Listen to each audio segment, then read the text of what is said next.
فيديو النهاردة في وحدة التدريب ازاي البنات بتقص. كل واحدة بتقص الموديل اللي هي هتمتحن فيه او الامتحان بتاعها. انا بديلها فرصة حوالي 10 ايام ان هي تبدأ تقص وان هي تعمل كل حاجة تكون من تصميمها ومن قصها هي. يلا بينا نشوف الفيديو. برسل على بعض اهو زي ما انا عامله. ماشي اهي. طبعا لو انا عايزاها خطين خياطه هتجيب ده اهو على ده اهو. عايزه خط واحد هتجيب ده اهو على ده اهو. لا احنا عايزين اولا تنيتك لما بتيجي تفتحي كده غلط، لازم اقوم ماسكه عرض القماش كده اهو واقوم انا جايباه عشان ايه ما يلفش مني. خلاص كده اهو. احنا قلنا المفتوح على المفتوح علشان نطلع دبل فلوس. احنا قلنا المفتوح على المفتوح، الفتحه المجال المفتوح على المجال المفتوح، يعني كده عامله مقفول على المفتوح. انا بقول لك لو انت عايزه المفتوح على المفتوح هتعملي خطين لو خياطه، نوع القماش فيه مشكله. او لو هي طالباني خطين الخاتم زياده.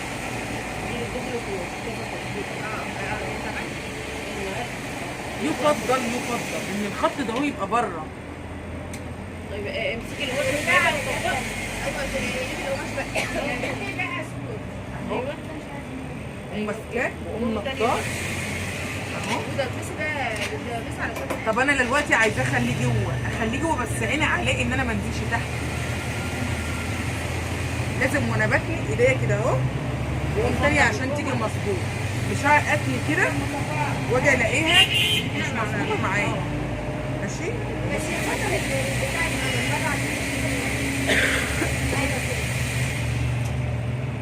ما هو لو فوق هتيجي تتني هتلاقيه جوه. ما انا بقول على كده. بس هي عشان قدامها 3 متر ومتر ونص فهي تيجي تقول لك انا كل ما بقلبه بيتحرك مني.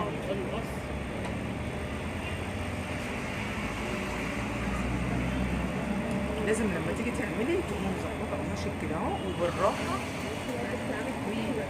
لازم لما تيجي تعملي برضه تحطي ده بصي كده اهو. اه شوشطه بقى وقطع عليك.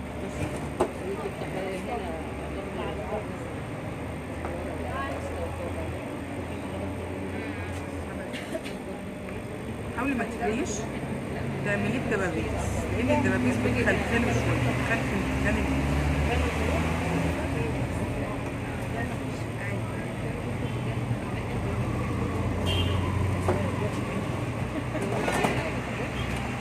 يلا دوران الوسط بتاعي 55 سم اهو. هو شويه عليك تحت. 55 على 8 كام؟ كنا قايلين امبارح 6 ونص ناقص كام؟ لا هو كان 7 وحاجه. انت معاكي بتقولي ايه؟ ونص. 85. ونقصنا منه هيبقى 6 ونص. اعملي 6 ونص. قلبي المزرعه على السنتي. ماشي 6 ونص. ونفضلي نازله بالراحه وما تستعجليش. ماشي المارك الكيس الاسود اللي قدامك ده. لا ما فيش فرق. هتعملي نقطه واحده بس. لا احنا قلنا احنا قلنا 6 ونص. 6 ونص عشان الوسط ما يبقاش دقيق. العلامه هنا دي ممسوحه. يلا بوظت لي المكنه. هو مين اللي حاطط القماش؟ شيل القماش ده يا ده بعيد عني. حطيه على الارض برضه. سيب لا لا لا لا لا لا لا لا. تعملي نقطه بس وتسيبي ده تشيلي ايدك. خلاص عملت نقطه في الجنب. شيلي المازوره وقوم ايه طالعه من فوق وافضلي بقى لف المازوره دايره الميه. في عندي توفير في النص كيلو في الكلوش هقول لك توفري فيه ازاي. طلعت ل 14 وايه؟ شوفي بتاع اكتر من 4. اعملي 15 يمين ونقطه شمال. يلا شيلي المازوره. عملتيها يا اميره ولا ايه اللي هو؟ وعلى فكره ده نزل على الميه. اعملي بالمارك ده.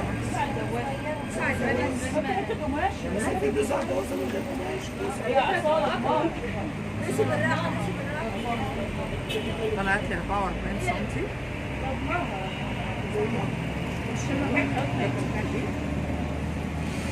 اطلع من فوق وافضل الف الموتوره، طلعت لك 60 سم. يلا حلوه. لا احنا كده اللي حلوه حلوه حلوه حلوه. لا مش انا والله، ده انا جايباها من على الارض. لا مش قوي. انا جايباها من على الارض عشان تعرف. مسكة المقص للبنات اول مرة بتوترهم. البنات بترتعش حرفيا، خايفة قوي من ان هم يقصوا قماش لاول مرة. فدي كويسة قوي ان انا بكسر حاجز الخوف اللي جواهم، ان هم يقصوا ويتشجعوا. وساعة ما بيخلصوا الموديل بيفرحوا قوي ان هم الموديل ده كان من قصهم ومن تصميمهم ومن خياطتهم. ما بيصدقوش بصراحة. ان شاء الله ابقى انزل لكم الفيديوهات بعد الموديلات، وان شاء الله باذن الله هنبدا ان احنا نصور كل يوم، وهنزل لكم كل حاجه بتحصل في قلب الدوره. بس ما تنسوش تحط لايك وتشتركي في القناه وتفعلي زر الجرس عشان كل ما انزل فيديو تتفرجي عليه. كل حاجه بتخص الدوره انا هكتبها لك تحت في صندوق الوصف تحت الفيديو، عشان لو احتجتي المكان بتاعنا فين بالظبط. هي عشان اول مره مش كده؟ عشان اعملها مسويه. الدوران، هي خايفه من الدوران. يعني هي عندها هبه شويه عشان اول مره. هي خايفه من الدوران فبتعمله بالراحه.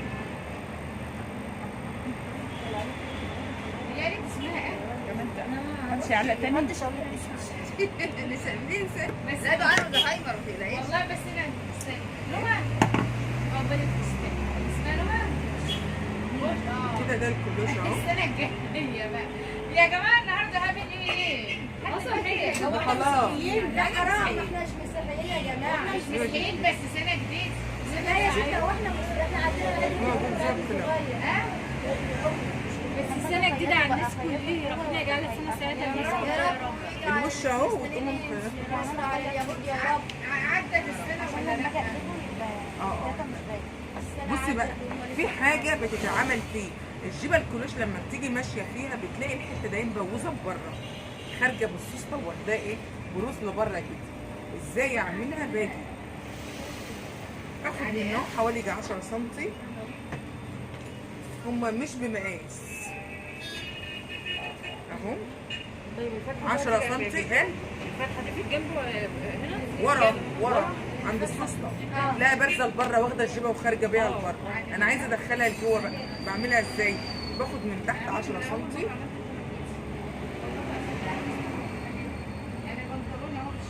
على ما فيش، علشان احنا واخدين مقاس مظبوط عشان الوسط. مفيش واحده تقول لي لا انا هاخد 10 سم بالمسطره على ما فيش. مفيش حاجه كده، هي كده. بس احنا عايزين مظبوط. بصي بقى يا ياسمين، لان المشكله اللي ممكن تقابلك فيها ان انا ممكن اخدها بالمسطره الاقيها جايه كده. لا انا عايزه القماش على القماش اهو، عشان لما اجي اخيطها ما الاقيش حته كبيره عن كده. خلاص هي كده كلها من فوق زي من تحت كلها مظبوطه اهي. انت مالك بدورنا الوسط؟ ما انت جايه على مفيش بتاكلي من ايه؟ الكلام ده لو ما ده عندك ثلاثه يعني لو القماش مش هنشف. ها؟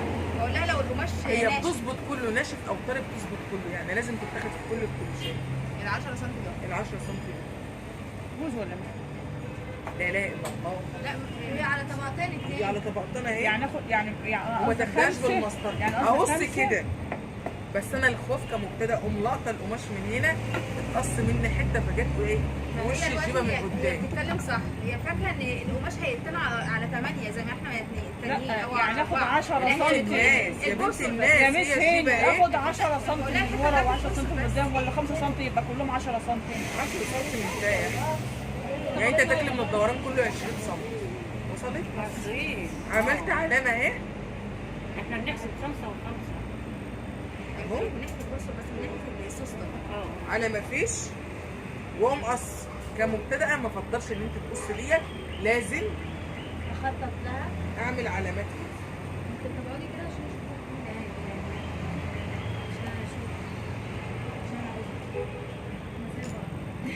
مع ان انا واخده 10 بس دخلت علامه. عشان سنتي. انا عايزه، لا انا عايزه الجيبه تبقى مظبوطه، انا عايزه الجيبه تبقى مظبوطه.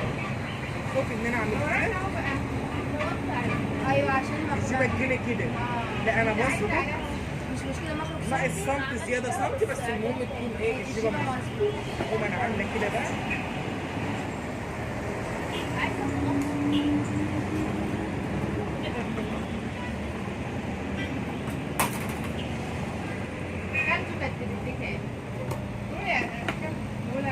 كده اصبحت لما اجي اعمل الجيبه الجزئيه دي دخلت لجوه. ايوه حاجه بتتحرق انت قصدي تعملها ببوس ابره ليه بقى دخلت لجوه؟ عارف ليه دخلت لجوه؟ لان الاول دي هنا بتبقى دورانها كام، فبيجي تلاقيها خارجه لبره مع خروج ايه؟ مع خروج الكلاش نفسه، مع خروج الدايره نفسها. فانا لما باخده بخرج الخط اللي بارز ده هو بارز كمان، وبيبقى في خياطه شكله مش حلو، لان هو كل الدوران مفيش في خياطه ما عدا ده بارز فباين ماشي. فبفضل ان انا ايه اقوم ادخله ازاي 10 سم على ما فيش. حابه تعمليه مش حابه تختاري. خلاص كده هي دي الكلوش. افضل يتعمل يعني الكلوش بكل تفاصيله، اي استفسار فيها تعالى بقى نعمل على السريع الجيبه الدبل كلوش اللي بتاخد 6 متر قماش او 5 متر قماش. وليه بتاخد 20؟ هو الكلوش او النص او الدبل كلوش في الفستان زي الجيبه اللي هي القمر، ولا في توسيعات في الجيبه؟ كله زي بعض، بس لازم الجيبه اللي هي تتعمل له لو هتعملي فيها استك يبقى انت هتوسعي الوسط. اه يعني انت مثلا لو هتعملي الجيبه لا كلوش مش هوسع الوسط، هوسع القمر. هوسع القمر يبقى تقريبا قد يعني قد الوسط والزياده تلت اللي هو بتاع الاستك اللي انت قلت لنا عليه. هي زياده فيه ازاي؟ التلت اللي هو اللي بصي لو دوران الوسط انا عايزه اعمل الجيبه بكشكشه ماشي، يعني الجيبه تكون بتتلبس باستك. انا لو دوران الوسط عندي 80 هعمل دوران الوسط 100. وصلت؟ عشان تدخل من اردافي او من صدري من فوق. لو انا عملتها بتاع خارجي قمر خارجي هو ده هي 100% لازم يكون قمر خارجي، ما ينفعش تزودي فيها وتكون قلبان. انت بتجيبي الضيق على الواسع عشان النص بتاعنا دوران لازم خمر خارجي. تعالي حطي لي قمر كده ازاي؟ ما ينفعش. طيب انا دلوقتي عايزه اعمل قمر من غير كشكشه، مش عايزه احط في القمر اسد، يبقى لازم تتعمل بسط 10 سم، لازم يتفتح لها فتحه 10 سم، لان دي الوسط. هدخل صدري وظهري ازاي من فوق؟ ما انا عارفه ان هي ماشي. بتاعت- ادخل ارداف ازاي؟ يبقى لازم افتح فستة كام؟ 10 سم. طب لو بعملها في فستان، بعملها في دريس كلوش بصدر من فوق، لازم يتعمل في سوسته، والسوسته لازم تنزل لحد الايه؟ لحد الجيبه ب 10 سم، عشان لما تيجي تفتحها تدخل الارداف او الايه؟ لان هي واخده مقاس الوسط، فتيجي تدخلها من فوق مش هتنفع، هتيجي تدخلها من تحت مش هتنفع. فلازم اخد ايه؟ توسيع 10 الوسط سم. اللي هي السوسته. 10 سم عشان اعمل الوسط بتاعي يبقى لازم ايه؟ اخد 10 سم. طب انا دلوقتي عايزه اعمل الجيبه باستك ومش عايزه اعمل فيها ايه؟ سوست، يبقى انا لازم خدت الوسط بتاعي 80، يبقى انا هاخده كام؟ 100، واعمل القمر 100، يبقى القمر 100 والوسط 100 والوسط بتاعي 100، واقفل الجيبه واقفل القمر يا دعاء صح، واحط الاستك. استكي بقى قد ايه؟ تلتين والتلت اللي هو كام؟ اللي هو في حدود 60. 80 لا قولوا 80 80 وتشيلي 20 يبقى 60. 80 على الثلاثه، هو في حدود 55. 80 على الثلاثه يا جسم. لو 90 يبقى هو 30، لو 90 يبقى هو 30 يعني طيب في حدود يعني مثلاً قولي 27 في الحدود صح؟ دي. قولي 25 50 سم، يبقى الاستك بتاعي 50 سم، واقوم مخيطاه قافله القمر وقافله الاستك ومخيطاهم في بعض، واقوم جايه مخيطاه على الايه؟ على الجيب. ما يبقاش القمر في زياده زي ما انت قلتي، اللي انت كنت بتقولي من شويه كان غلط. خلاص ماشي، ما انا بقى ماشي. غلط صح اهو. القمر معروف ان هو بيبقى قد الجيبه، انما الاستك هو اللي بيزم الايه؟ هو اللي بيزم الجيبه على الايه؟ يعني دي الحاله الوحيده بس اللي احنا نزود فيها القماش في الدبل كلوش او النص او كده، اللي هو ايه في قمر وفي استك، اللي هو بدل ما تبقى 80 هتبقى 100، الكور بدل ده على حسب الكشكشه، على حسب الكشكشه بتاعتك. خلاص كده. تعال بقى نعمل الدبل كلوز. الورقه الثالثه من يعملها الخياطه يا امير؟ ده بيجيب القطعه دي اهي. هاتي ورقه كده بس. والله انا بندخل نشتري كتير بس بقالي كام سنه. بتاعي لا بتاعي.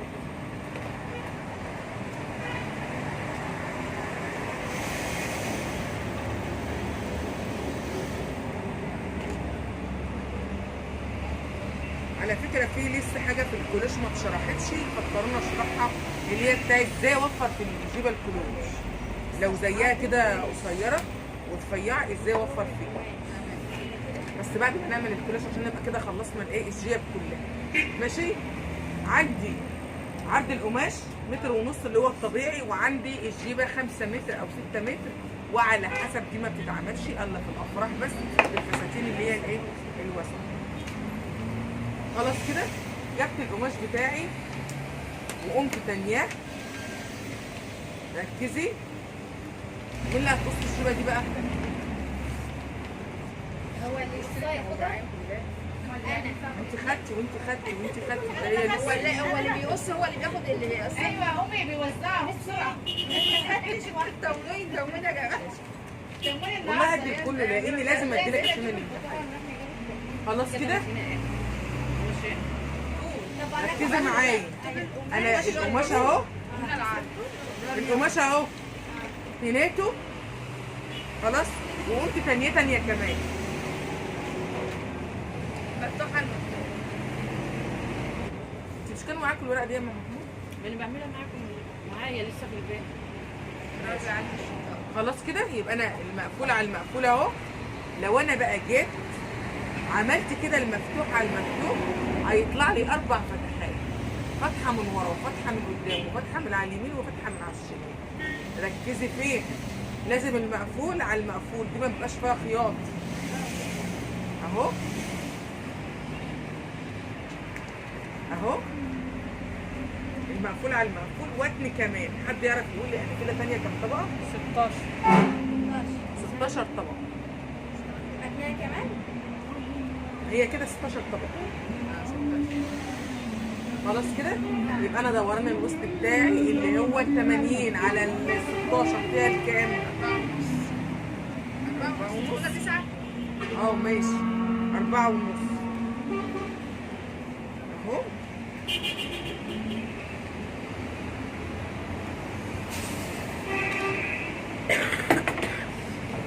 برضه لو مقصك مش هيجيب انا بفتح وبعمل على حسب ايه الطبقات. اثبتي. ال 16 دي صعبه جدا بالقص.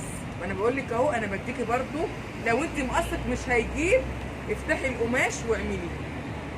خلاص كده. بس نعلم كده بس هو انت بقى اتعلمي الدوراني قبله كده كده كله داير ما يدور.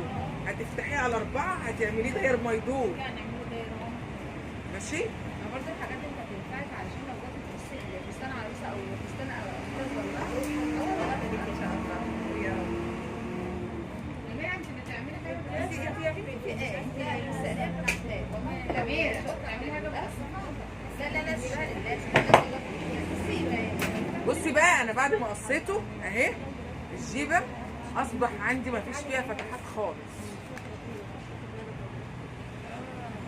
عشان عملنا كله مقفول على انت عارفه الجيبه اللي انا قصيتها امبارح طلعت كده والله وقسما بالله طلعت كده. مفيش فيها؟ مقفولة وبنت مستغربه قوي. ما فيش فيها فتحات. مش فيها فتحات، ما انا كنت مستغربه. ما هي بقول لك ايه، تطبيقه القماش بتدي اسم الجيبه بتدي التطبيق. انت النوره اللي بيلبسوها الناس. خلاص كده. وهي دي الجيبه الكلو، بتسيب الجيبه الدبل كلوز. تمام كده. اي عليها فرصه تنوره.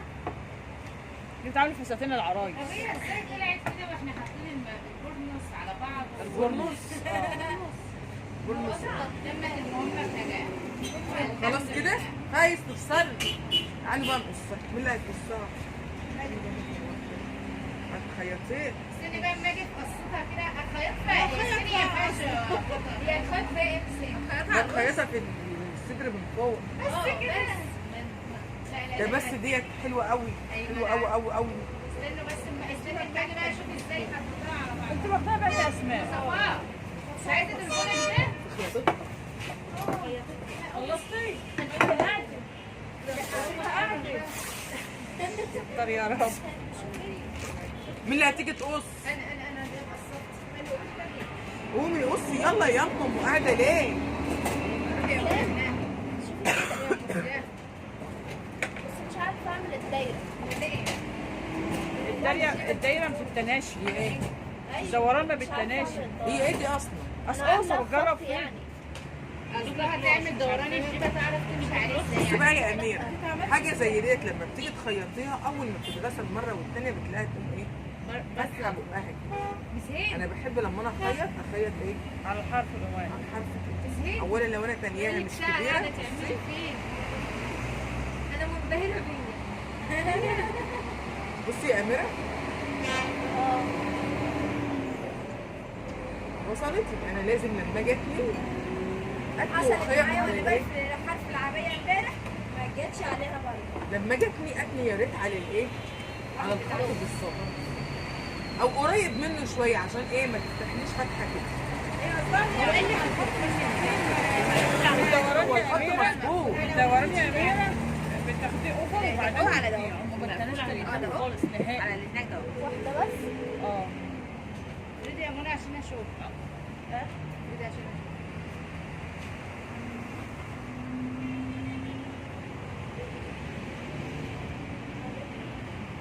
كنت واخدة دبل فلاش بقى يا أسماء. جميله هتعملها لي البوكة مش معايا. بس وانا لو قعدت انزل القماش من هناك مش هينفع. ارفعي القماش ازاي؟ واحده ولا واحده. لسه ما ثبتي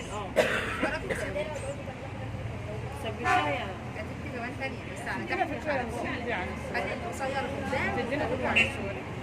ما تحط شويه العادي الاول. ما تحط شويه بس العادي الأول. وراكي شوفي على تدينا العادي. شدتني كمان مره زي التفكير. انت كده تانية 8 16. ايوه بس بتثبت لفوق هي هتبقى تاني عادي. ثبت ايه؟ ثبت ايه؟ عشان القماش يعمل منك. بصي كمان هتطبقي بس ايه من تحت بقى خلي القصير قدام. مش مشكله خليه جوه عادي. خلي بالك منه. مع ساعه الاصل. طب ما كده غلط. لازم هتدي تجيبي ده ازاي؟ على ده اهو. هتلتزمي الدبوس. ده اللي بقول عليه. كل ده احنا الدوره الاولى ما خدناش دبوس. الدوره الاولى المهم بلاش. مش لا الأولى. كل الحروف واقعه مني كده اهو. مش الأولى. اصلها اجنبيه بس. لا عملنا الطرحة ولا عملنا السوستة ولا عملنا اوف. انا جبت العبايه. مبروك. اسيبه شوفي انا هناك. عايزه اسلم. نعملها ازاي؟ اسيبه هناك. مش عارفه يلا. خدي لا والله كل حاجه احلى حاجه فيك اقص اقص. مش لازم بالدبابيس، اعملي على طول يلا.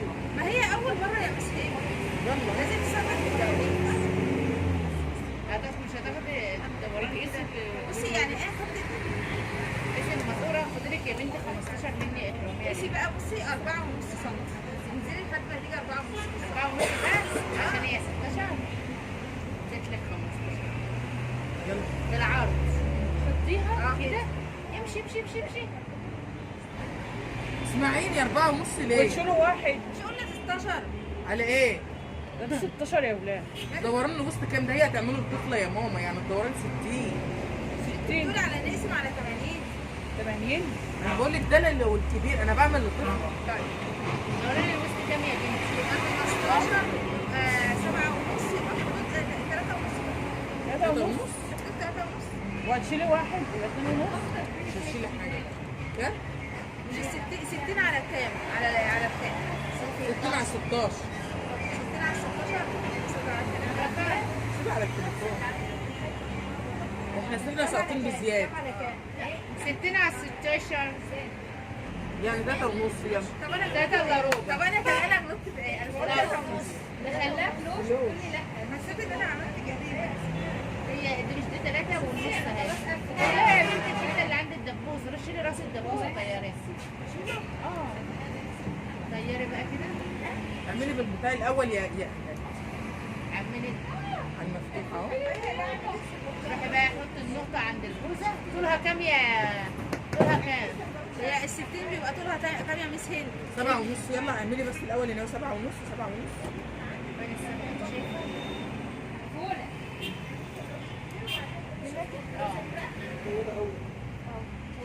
يلا خدي كل الجيبه. انا من رايي تعمليها لاخر حته تحت عشان خساره تهزري قماش. ماشي يلا على 50 يلا طول الجيب. هي كام؟ طلع فيها كام؟ لا ما عادي يلا 50 حلوه طول الجيب. من جهتين على من جهتين. بتتعمل على الشيت والحته الصغيره كده دوران كلوش وبتقوم محطوطه على البتاع بيبقى شكلها جميل. طب وريني كده لسه فاضل قد ايه؟ وريني كده لسه فاضل قد ايه؟ كان عندي واحده في الشربين كل ما اقص الحته البوزه ديت تاخدها وتحطها على راسي. كانت اخر الدوله لنا حوالي يجي 7. معلش يعني يا مسهل قالت لي كان اخدهم عينه احتفظ بيهم والله مكلماني امبارح. ما ناخدش شيل ايدك كده يا منى من تحت. يا دعاء ما هتكمل مع الباقي لسه صدر الفساتين. طيب هي بتريحي نفسك. اصل انا قلت هتطلع يا سر. خرابه هي قالت هرتاح ومش هرتاح. انت مش واخده حته فوق؟ لا انت كنت حاطه ايدك هنا اهو. انت واخده من هي طول الجيب. امشي بالعلامه، شفت العلامه اللي انت حطاها؟ امشي بقى جنبها كده اهو، حتى لو ما طلعش حتى 50. هي مش بناخدها يا بنتي الحلال ده يبقى عايزه تاخدها 50 برضه بعد ما انا خدتها. بقول لها من عند العلامه اللي انت عاملاها. انت مش هتغيري ديت وده الوسط ودي الجيبه من اول هنا اهو لحد شوفوا هنا بقى اهو. دي كام. عشان تعرفي تمسكي يعني. ماشي امشي بقى زودت 58. عليها 8 سم ده اهو. امشي بقى 58 ما انت متعلمه اهو. امسكي بعيد بقى حبه. يا رب يكون الفيديو عجبكم، ولو عجبك الفيديو ما تنسوش تحط لايك وتكتبي تحت في التعليقات لو انتوا عايزين فيديوهات من غير مونتاج وبطبيعتنا في قلب الوحدة بتاع التدريب. احنا كل حاجة بنعملها بنقصها على ورق وبنخلي البنات تقصها بايديها وتنفذها زي ما انتوا شايفين على الطبيعة بالظبط. يا رب يكون الفيديو عجبكم.